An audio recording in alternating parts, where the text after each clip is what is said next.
가르치는 분은 성령님이시니 하나님이 그냥 알게 해 주심으로 하나님을 알게 되는 것이 영이 깨어난 사람들에게만 나타나는 현상이라고 말씀드렸죠. 믿어지게 되는 것, 이것은 과학으로는 증명이 안 됩니다. 영이 죽어 있는 사람에게 이성을 통해서 하나님이 창조하시는 것이 맞아라는 것을 증명하려고 해도 증명이 안 되는 것입니다. 예를 들어 대홍수가 있었다는 것을 과학적으로 증명했다. 증명할 것이 그밖에 없습니까? 과학으로 증명해야 될 모든 것을 다 증명해 줘도 계속 남아 있어요. 믿어지지 않는 사람들은 계속 물어봅니다.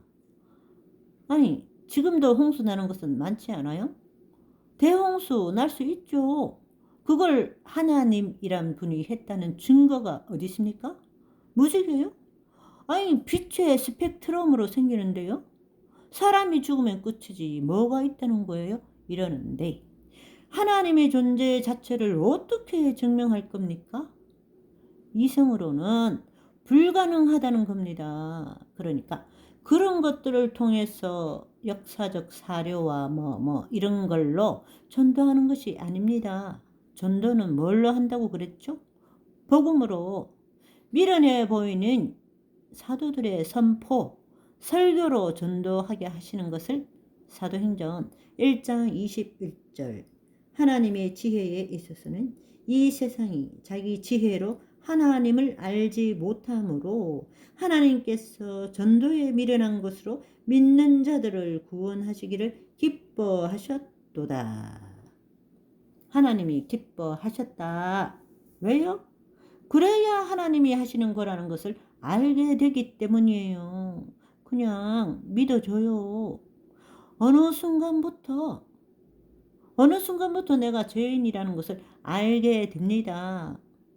조목조목 너 이렇게 했잖아. 그러니까 너 죄인이지. 이러는 거 소용없습니다. 하나님의 때에 하나님이 하시는 일이에요. 직관으로. 그래서 알게 되는 거죠. 하나님을 알게 되는 것은 두 번째, 양심이 있는데, 자, 거듭나지 않는 상태에 있는 사람들도 이성에 속한 양심이 있어요. 여기서는 뭐죠? 예를 들어 자녀가 도둑질을 했어요. 엄마 지갑에서 뭘 훔쳐서. 그러면 양심의 찔림을 받죠? 아, 내가 잘못했네. 내가 엄마에게 화냈으면 안 되는 거였는데. 그런데 이런 종류의 양심보다는 고차원적 양심이 어떤 거냐 하면 여기에서 나타나는 영적인 양심은 직관에 근거한 양심이에요. 직관에 근거한 양심이라는 건 뭐냐 하면 하나님이 우리에게 말씀을 주셨죠. 이 말씀은 이성으로 연구해서 아는 게 아니라 하나님의 도우심을 받아서 알게 되는 거예요. 깨닫게 되는 거. 아, 그런 거였구나 하며 알게 됩니다. 그런데 여기에 대한 찔림이라는 건 무엇에 대한 찔릴까요? 뭘 찌를까요? 우리의 타락한 옛사람입니다. 옛사람. 옛사람이라는 자아의 모습이 하나님의 말씀에 의해서 막 찔림을 당하는 거예요. 이 양심에, 이 말씀에 대한 찔림은요, 오직 거듭난 사람에게만 적용이 됩니다. 예를 들면 이런 거예요. 너 스스로 네가 하나님의 일을 해서는 안 된다. 거듭나지 않은 교인이라는 것 자체가 사실 궤변인데요. 이런 거예요. 거듭나지 않는 교회에 다니는 사람들은 열심히 자기 일을 해요. 하나님을 위한 일이라고 이런 거에 전혀 찔려하지 않습니다. 오히려 화를 내죠. 유대인들이 그랬던 것처럼. 그런데 거듭난 사람들은 내가 내 힘으로 하나님의 일을 하고자 하는 모습이 발견됐을 때 말씀 안에서 엄청 찔려 합니다. 세상에 속한 사람들은요. 세상을 계획하면서 살지 말라.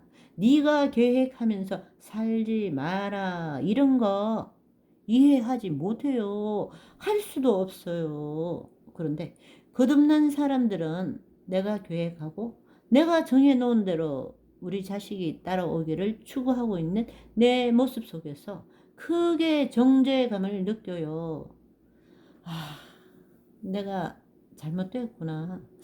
내가 다른 걸 하고 있구나. 하나님이 일을 한다면서 나의 일을 했구나. 그래서 돌이키게 만들어요.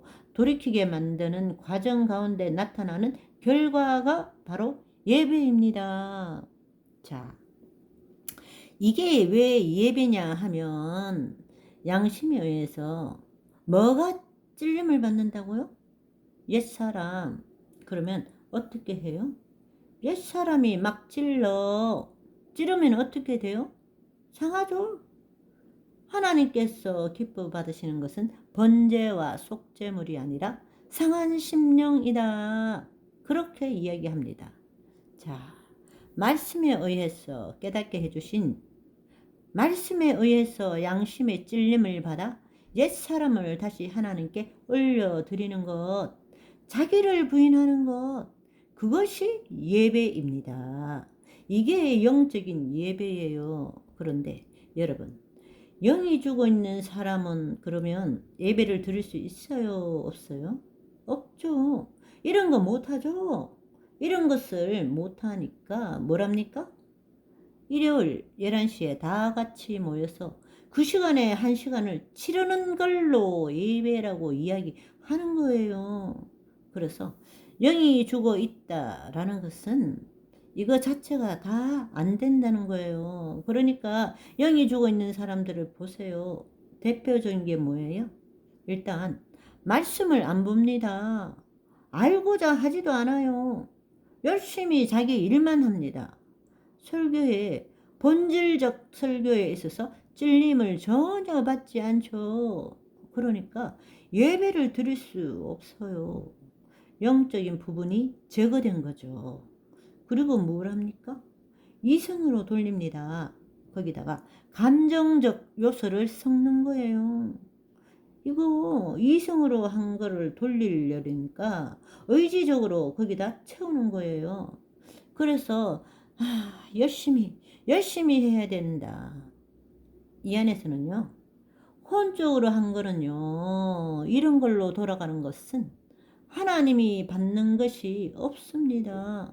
오히려 살아있는 예배가 있을 때, 여러분, 지금 말씀드리는 것은 혼이 나쁘다는 이야기가 절대 아닙니다. 영이 죽은 혼이 나쁘다는 거죠. 영이 살아있는 혼은 어떻게 됩니까?